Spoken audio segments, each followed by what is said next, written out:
1월 8일 화요일 황장수의 뉴스 브리핑이 시작하겠습니다. 영화 보헤미안 랩소디가요, 골든글로브 영화제에서 남우주연상과 작품상을 받았습니다. 라미 멜렉인가 하는 이 프레디 머큐리를 이렇게 분한 배우가 지금 주연상을 받았는데요. 한국에서 어제까지 963만 명, 그러니까 1000만을 향해서 가고 있고, 북미 지역, 미국이 세계에서 시장이 제일 크니까요. 북미를 제외하고는 세계 1등이랍니다. 영국보다 한국 사람들이 더 많이 봤어요. 참 대단한데, 제가 그 고등학교를 다닐 때 퀸이 한참 이렇게 득세를 했는데, 그때는 솔직히 대다수가 발라드를 좋아했지, 또 이 헤비메탈이라도 락이라도 헤비메탈을 좋아했지, 이 한국의 펑크라든지 얼터너티브 비슷한 이런 퀸의 이 락은 별로였습니다. 퀸이 또 락이라고 하기에도 좀 그러고요.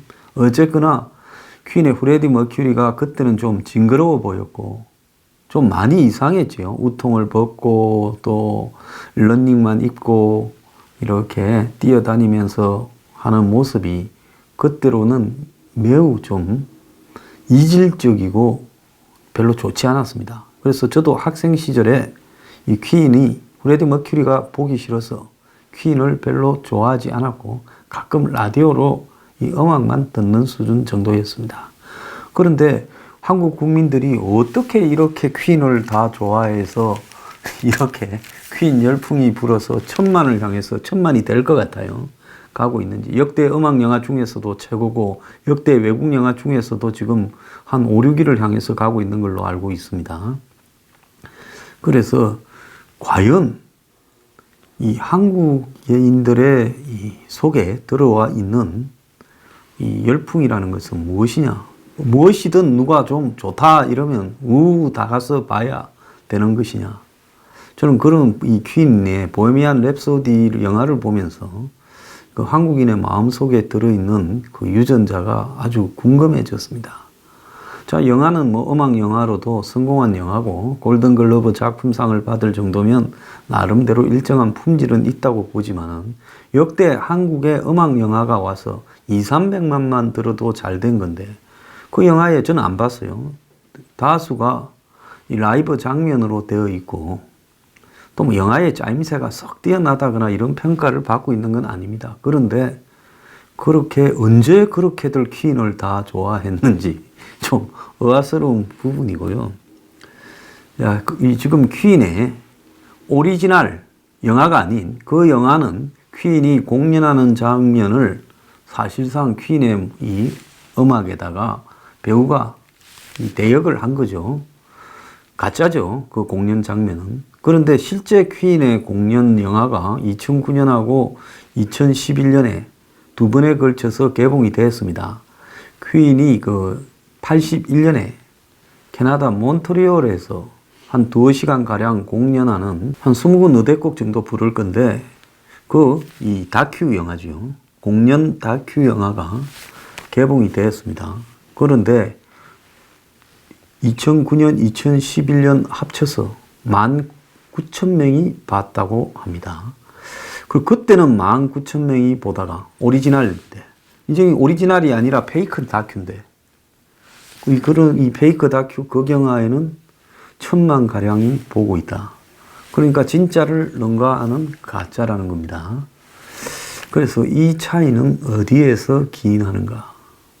우리가 이런 것도 한 번쯤은 생각을 해봐야 될 문제 아닌가 이렇게 봅니다. 그래서 그 다큐 영화를 이 퀸 영화 열풍에 보헤미안 랩소디 영화 열풍에 개봉을 하려니까 퀸 쪽에서 그 생존에 있는 3명이 있죠. 그 사람들이 개봉을 하지 마라. 그렇게 했다는 거예요. 왜? 지금 퀸 영화가 끝이 나야 그걸 개봉하라. 그래서 퀸 영화가 끝나면 다큐가 재개봉을 한다 그러고, 며칠 전에는 퀸의 멤버 로저 테일러, 그 드럼 두들기는 사람입니다. 그 사람이 한국에 내한했다 해가 시끄러웠는데 결국 안 왔어요. 그런데 퀸의 헌정 밴드라는 짝퉁 밴드 보헤미안 성가하는 이 밴드가 한국에 와서 지금 전국을 돌아다니면서 공연을 한대요. 그러니까 소문 다 난 거예요, 영국에도. 짝퉁 퀸, 그러니까 비틀즈 짝퉁이 있듯이 짝퉁 퀸 헌정 밴드라고 하는 그 팀들이 와서 지금 한국에 공연을 하는데, 그걸 기획 제작을 한다면서 로저 테일러가 한국에 왔다, 이래 소문이 나가. 또 짝퉁이라고 안 보려다가 로저 테일러 왔다니까 표가 또 다 매진됐는데, 그게 또 사기였던 겁니다. 기자회견장으로 올라 했는데 몸이 아파서 호텔로 바로 갔다, 내일 올 거다, 이래가지고는 표 다 팔아먹은 것 같습니다. 참 희한한 수법들이 있는 것 같아요. 물론 그걸 주최한 측에서는 우리하고는 관계없는 일이다라고 이야기를 하고 있습니다.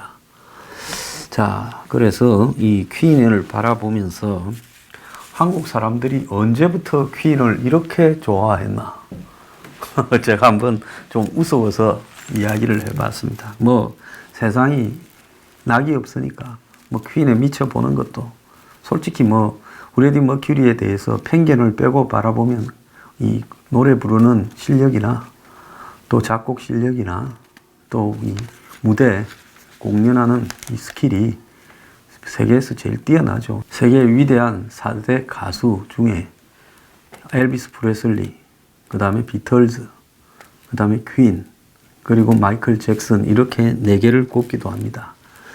자, 그래서 한국의 그 중에서 퀸이 제일 이질적이었다고 봐요.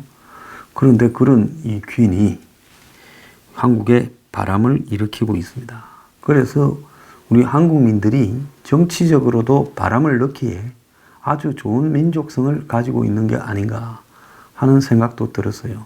자, 김정은이가 갑자기 열차를 타고 중국을 방문했다고 어젯밤부터 속보가 나오기 시작했습니다. 자, 김정은이가 작년부터 중국을 갔다 올 때는 뭔가 중요한 계기가 있을 때 같고, 작년에 6월 12일 미북 정상회담을 하기 직전에도 중국을 갔죠. 작년에 한 해만 김정은이가 무려 3번을 중국을 가서 시진핑을 만났습니다. 자, 그래서 이제는 아주 공공연하게 대놓고 이렇게 실시간으로 이야기를 하고 있습니다. 이 베이징에서 시진핑, 김정은 간의 이 회담이 열리는데, 김정은이가 7일부터 10일까지 중국을 방문을 했고, 어제 7일 오후에 열차를 타고 평양역을 출발을 했다고 합니다. 그러면 가다가 또 하루 자고 이러면서 아마 오늘쯤에 이제 베이징에 도착할 거라고 봅니다. 자, 그래서 7일 오후 늦게 북한의 열차가 이 중국 단둥, 즉 신의주 건너편의 단둥을 통과했고, 그니 뭐라고 단둥의 압록강변 호텔, 열차가 내려다 보이는 호텔들은 손님을 며칠 전부터 받지 않았다, 이렇게 들립니다. 자, 김정은은 지난해 3월, 그리고 5월, 6월 걸쳐서 3번에 걸쳐서 중국을 방문을 했죠. 3월에는 열차를 타고 베이징에, 5월에는 전세기를 타고 다롄에, 6월에는 전세기를 타고 베이징을 방문을 했었습니다. 자, 그래서 2, 3차 방문 때는 각각 그 전후로 4.27 남북 정상회담, 6.12 미북 정상회담을 했지요. 처음 중국을 갔을 때는 4월 달에 남북 정상회담을 허가받기 위해서 갔던 걸로 보입니다. 자, 그래서 김정은이가 중국을 갔다라는 것은 트럼프와 2차 미북 회담을 조율하기 위해서 또 상황인 시진핑 황제한테 허락을 받으러, 결재받으러 갔다, 이렇게 봐야 될 거라고 보는데요. 자, 북중이 모의를 해서 한국이 자기들 편을 들고 있으니까 어떻게 트럼프를 꿰어낼 건가, 꼬드겨낼 건가에 대해서 지금 작전을 짜러 갔다고 봐야 될 겁니다. 자, 북한은 이수용 노동당 국제부장을 비롯해 4, 5명이 갔고, 이미 12월 말에 이런 김정은의 방중을 조율하기 위해 미리 북한의 이수영과 중국의 송타오 공산당 대외 연락부장 등이 만나서 조율을 했다고도 지금 들리고 있습니다. 자, 그래서 미국 측의 트럼프는 김정은과의 만남의 장소를 어디로 할 거냐 하니 장소 협상을 하고 있고 머지않아 발표될 거다. 그래서 그 장소가 지금 베트남, 몽골 등 김정은의 비행기로 도착할 수 있는, 김정은의 비행기가 고물이라서 멀리 못 가잖아요. 그래서 베트남이나 몽골 정도일 거다라고 이야기가 되고 있고요. 미국과 과거에 전쟁을 했다가 화해한 롤 모델 나라로 거론되는 베트남이 유력합니다. 베트남의 하노이에서 작년 11월, 12월에 이용호 북한 외무상과 미국 국무부 관리가 만났다라는 이야기도 있어요. 자, 인도네시아도 후보지에 거론되고 있고 한국의 판문점 DMZ도 거론되고 있습니다. 그래서 실무 대화를 건너뛰고 일단 제일 두목끼리 만나서 합의를 봐버리자라는 톱다운 방식을 김정은이 수용한 걸로 보이고요. 수용한 게 아니라 김정은은 항상 트럼프의 취약한 이 성격 캐릭터를 악용해서 트럼프하고 만나서 자기가 단판을 짓겠다, 이렇게 이야기를 해왔지요. 그래서 깐깐한 폼페이오나 볼턴이나 비건 같은 사람과 김영철, 최선희 등 실무자가 만나서 조율하는 부분에 대해서 별로 관심이 없었습니다. 그래서 미국이 톱다운 대빵끼리 만나서 딜을 치는 그 방식을 요구하는 북한에 양보한 듯한 모양새가 지금 나타나고 있다. 이렇게 한국 측 입장에서 보면 우려스러운 일이 등장하고 있습니다. 그러면 실무회담이 이렇게 부실하게 제대로 열리지 않은 상황에서 정상회담을 해서 거기서 뭔가가 진짜로 북한의 비핵화에 진짜로 비핵화가 진행될 수 있는 내용이 트럼프와 김정은 간에 그 자리에서 합의가 될 것인가 하는 부분에서는 그럼 그걸 믿는 사람은 지구상에 단 한 명도 없을 거라고 봅니다. 이미 1차 미북 정상회담 때 그때도 실무회담을 여러 번 했는데도 불구하고 당일날 새벽까지 합의문을 실무자들끼리 합의 보지 못해서 폼페이오가 새벽에 내려가고 하는 일도 있었고, 미국의 실무자들이 트럼프에게 북한 비핵화와 한반도 비핵화의 차이점을 설명을 시키려고 했는데 그것이 실패했다, 이런 이야기도 들렸고, 그냥 트럼프가 지 감으로 잘됐다 이야기하고 기자들 끝나고 모아놓고 1인 원맨 쇼를 하고 끝났던 그런 회담이었습니다. 그 회담의 결과 그 다음날 있었던 지방선거에서 거의 한국당은 맛이 가버렸죠. 자, 그래서 고위급 회담을 건너뛰고 정상회담이 열리면 비핵화가 아닌 핵동결 협상으로 방향이 잡힐 수 있다. 자, 트럼프는 고위급 협상이 안 되니 여기 빠지라 내가 할게 하고 지금 그렇게 결정을 했고, 이런 상황에서 트럼프하고 김정은이가 만나면 북한이 비핵화하기 위해서 이렇게 만나는 게 아니라 더 이상 북한이 핵실험과 ICBM 발사를 지금처럼 하지 않고 핵을 더 만들지는 않겠다라는 가짜 핵동결이죠. 그것도 지금 북한이 부지런히 만들어가고 있습니다. 그래서 미국이 사실상으로 북한의 핵 보유 국가를 인정해 준다라는 말이 핵동결이라는 겁니다. 그래서 일각에서는 미국이 지금 셧다운 상태, 즉 필수 공무원 외에는 공무원들이 다 집에 가서 무급 휴가를 하고 있는 상태인데, 이런 상태에서 과연 이런 북한과의 회담을 위한 실무적인 부분들이 다 타결될 수 있겠느냐 하는 이야기도 있는 겁니다. 그렇지만 당장 뭐가 될 듯 하지만은 또 다른 시각에서는 이 1, 2월 달에 정상회담이 이루어지기에는 너무나 촉박하다. 왜? 지금 미국 안에서 정리되지 못한 일도 많이 있는데 트럼프가 지금 하원을 민주당에 뺏긴 상황에서 과연 미국 의회나 시스템을 무시하고 그냥 내가 나갈 거니까 김정은이 나와라. 이래서 바로 둘이 딜 쳐버리는 이런 일이 이제 잘못될 경우에는 미국 의회에서도 트럼프를 그냥 두지 않을 거다라는 이야기도 있습니다.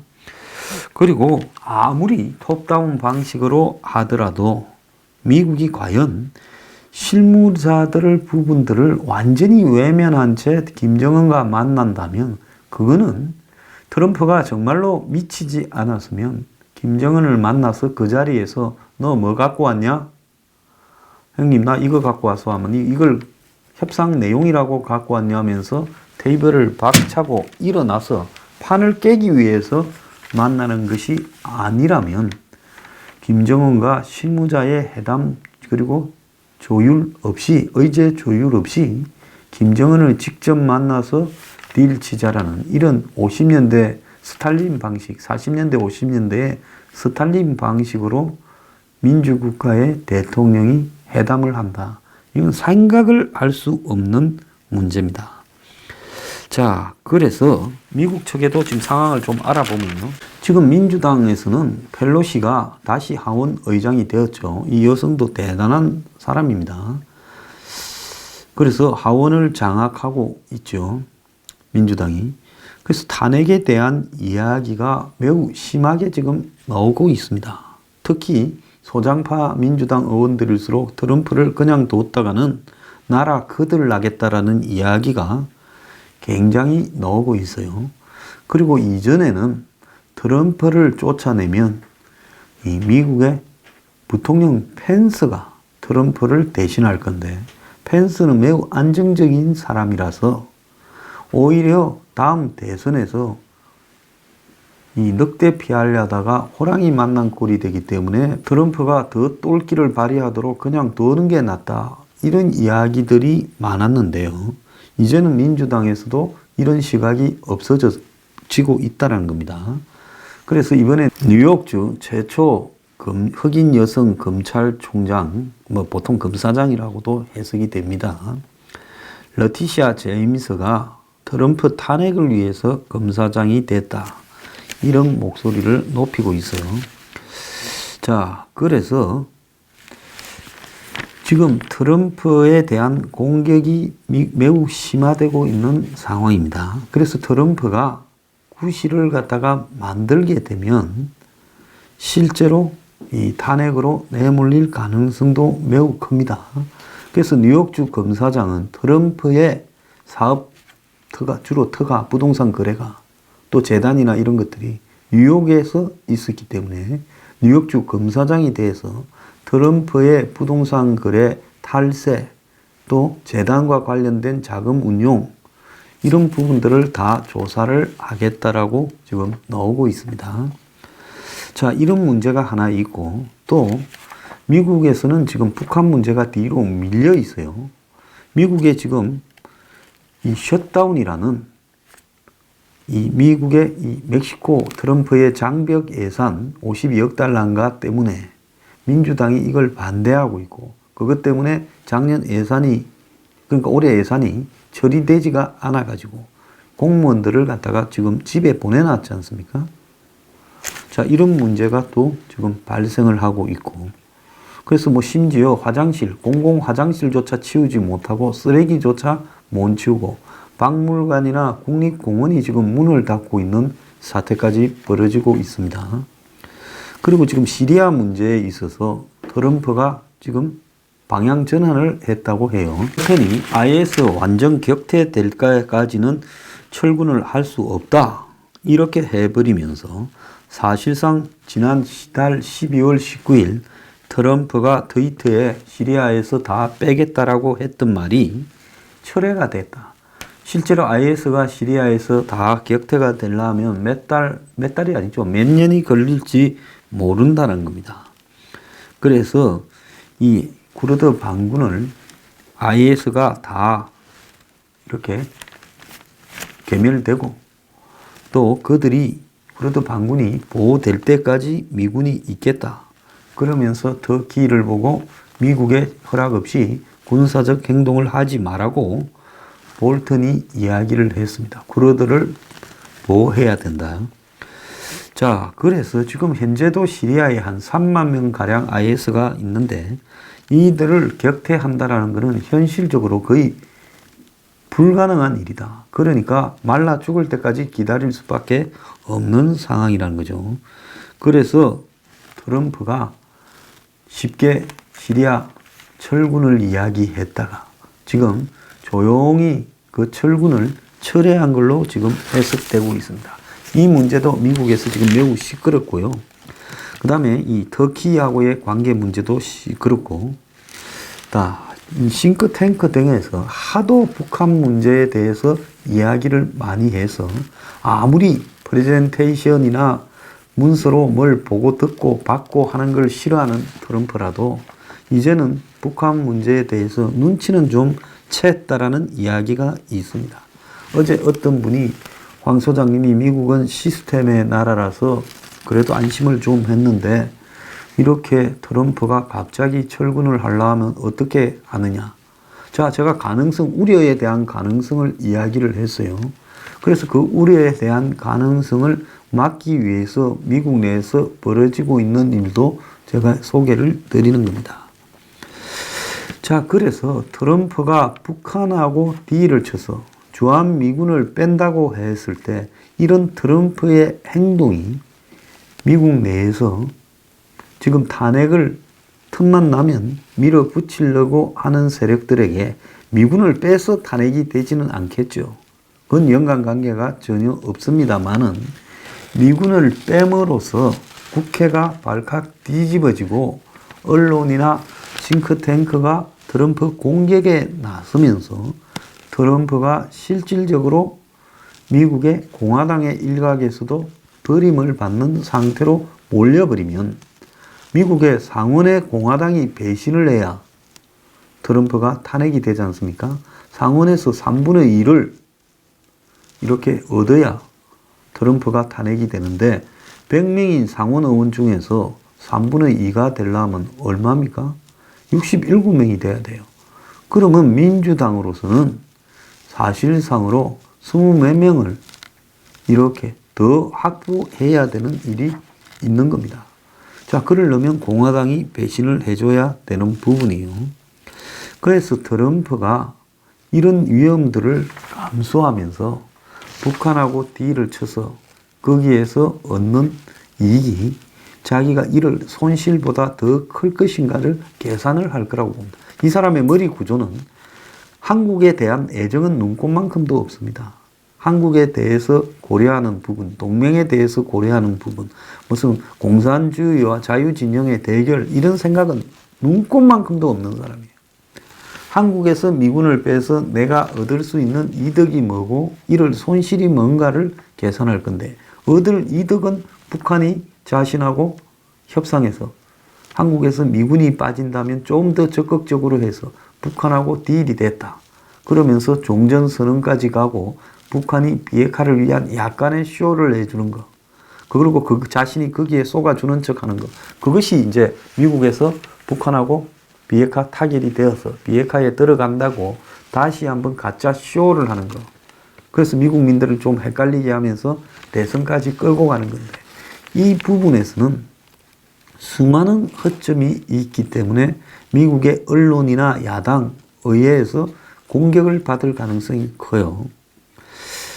자, 이 위험한 부분을 트럼프가 결단을 할 건가라는 부분이고, 이럴 부분은 한마디로 어떻게 북한에 속을 수 있냐라는 엄청난 내부의 비난들이겠죠. 자, 그래서 또 트럼프가 얻을 수 있는 부분은 자, 한국에 말 안 들으니까 돈 안 내니까 내가 뺀다라는 걸 보임으로써 세계에 미군이 나가 있는 나머지 나라들이 아유, 우리 돈 달라는 대로 줄게. 이런 부분이나 또 미국의 이 트럼프 지지층인 저소득 백인 계층에게 내가 미국의 세금을 아끼기 위해서 한국의 군대를 뺐다. 이걸 선거용으로 홍보해서 자기 집안의 표를 단속할 수 있는 부분이 있겠죠. 자, 그래서 이런 위험을 감수할 거냐? 아니면 북한을 안 만난다라고 하게 되면 북측이 협상을 깬 책임을 트럼프에게 다 전가할 수 있기 때문에 만난다, 북한하고 관계가 좋다 이렇게 말을 하면서 한번 만난 뒤에 김정은이라는 인간은 협상을 통해서 수습이 될 수 있는 인물이 아니다. 그래서 내가 만나고 판을 깨버리겠다. 이런 가능성도 있습니다. 근데 지금 가능성으로 보면 트럼프가 만난다 하면 북한하고 잘 되는 것처럼 쇼를 하거나 그 쇼에 양념을 치기 위해서 주한미군을 줄일 수 있다. 일부 철수할 수 있다라는 가능성이 6. 만나서 판을 깬다라는 것이 4 정도 된다고 보고 있습니다. 자, 그래서 미국에서는 지금 매티스도 빠지고 켈리도 빠진 상황에서 트럼프가 저렇게 북한 문제로 사고를 치면 안 된다 해서 상당히 의식이 있는 사람들이 앞으로 한 2, 3주간 트럼프에게 여러 가지 작업을 해보고 그래도 말을 안 들으면 그 다음에는 트럼프가 김정은을 만나는 부분에 대해 문제가 있다라는 여론을 조성할 거다라는 분위기가 지금 흘러나오고 있습니다. 자, 그런데 트럼프가 이 북한 문제에 대해서 정확하게 뭐가 어떻게 돌아가는지 이해하는데 한 2개월 정도의 작업이 필요할 거다라고 보고 있어요. 그렇다면 만약에 트럼프 설득이 잘 안 되면 트럼프한테 북한 문제의 위험성을 한 2달 이해시키는 기간이 필요하다. 그래서 또 이 플랜 B로 트럼프가 이 북한 문제를 잘못 다뤘을 때 발생할 폭발성에 대해서 겁을 좀 주겠다. 그렇다면 적어도 김정은과 트럼프가 만난다면 3월쯤 돼서야 가능을 하지. 2월 달에는 여러 가지 대내외적인 요인이 만나기에 어려운 부분이 있다. 그래서 트럼프, 김정은 간에 지금 갑작스레 폭발적인 무슨 진행이 될 가능성은 없다라는 부분입니다. 다만 트럼프가 사고를 칠 우려가 지금은 상당히 있으니 트럼프에게 그렇게 하지 못하도록 여로에서 트럼프를 설득하고 또 우려를 주지시키는 일이 미국 안에서도 진행이 되고 있다. 자, 이런 부분 정도로 정리할 수 있겠습니다.